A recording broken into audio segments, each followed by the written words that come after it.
今日同大家推介呢個秋賞太行山10日行程，沿途睇晒北方獨有嘅曬秋風景，雄偉長城、濕地百鳥、千年古城、山水風光、歷史古蹟一次飽覽。金秋北方天氣清爽，風景最靚，不妨把握機會一齊出發啦！第一日，我哋由香港機場直飛鄭州，抵達之後前往新鄉市，夜晚會去西大街夜市，感受當地滿滿人間煙火氣，試下地道北方小食。第二日食完酒店早餐，我哋坐旅遊車走太行第一路，著名嘅登天18拐，連續10多個 A 字形發卡彎道，俗稱登天18拐，一路盤旋上山，隨後去到太行古村落、鳳凰古寨同崖壁曬秋。秋季村民會將紅山楂、玉米、蘿蔔擺晒喺崖牆上面，色彩繽紛，就好似一幅天然秋景畫。第三日重頭戲登場，我哋去到國家5A 級景區太行大峽谷，門票同環保車全包。呢度就係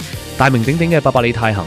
高山峻嶺，深澗峽谷，奇峰峭壁林立，入面有桃花谷，溪水彎彎曲曲，瀑布碧潭處處可見，仲有太行天路，一步一景，隨便一拍都係靚相。第4日早餐之後就去睇1年1度嘅曬柿節，秋天農民會採摘柿子，製作柿餅、晾曬，掛滿屋前屋後，成面長金橙色，場面非常壯觀。之後去到國家4A 景區黃崖洞，呢度係華北敵後八路軍規模最大兵工廠舊址，亦都係重要抗戰遺址。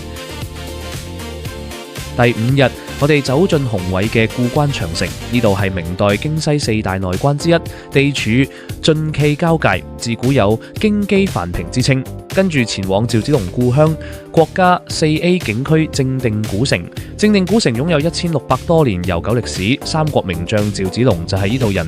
我哋參觀皇家寺廟隆興寺，欣賞舉世聞名被稱為東方美神嘅倒座觀音。夜晚仲會漫遊古城，欣賞燈光夜景，感受古城獨特煙火氣。第6日，我哋出發前往衡水湖國家級自然保護區，可以乘船遊湖。呢度有京津冀藍綠明珠之稱的衡水湖國家級濕地，秋天蘆葦全部轉成金黃色，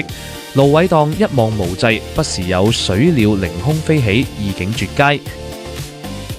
第7日，我哋去到國家5A 景區黃河入海口，黃河喺呢度匯入渤海，造就獨一無二嘅黃河三角洲濕地。大家可以欣賞萬鳥齊飛嘅奇景，秋季大片粉紅色蘆葦花鋪滿濕地，非常夢幻，仲可以坐船出海，一睹黃藍交匯，天下奇觀，黃河濁水同大海藍水清晰分界。晚上自由行下青州古城，感受古邑風情。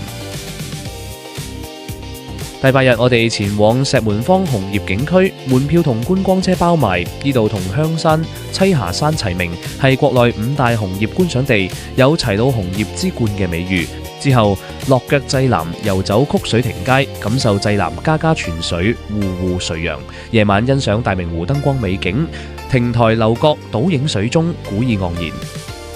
第9日早餐之後，前往百里黃河銀杏林。金秋時節，整片銀杏林變成金黃長廊，一望無際。跟住前往古都開封，去到國家5A 景區清明上河園，按照宋代名畫《清明上河圖》1比1還原，重現1000年前繁華汴京城。秋天剛好趕上開封菊花展，城園各式各樣名菊爭相綻放，愛花嘅團友一定大開眼界。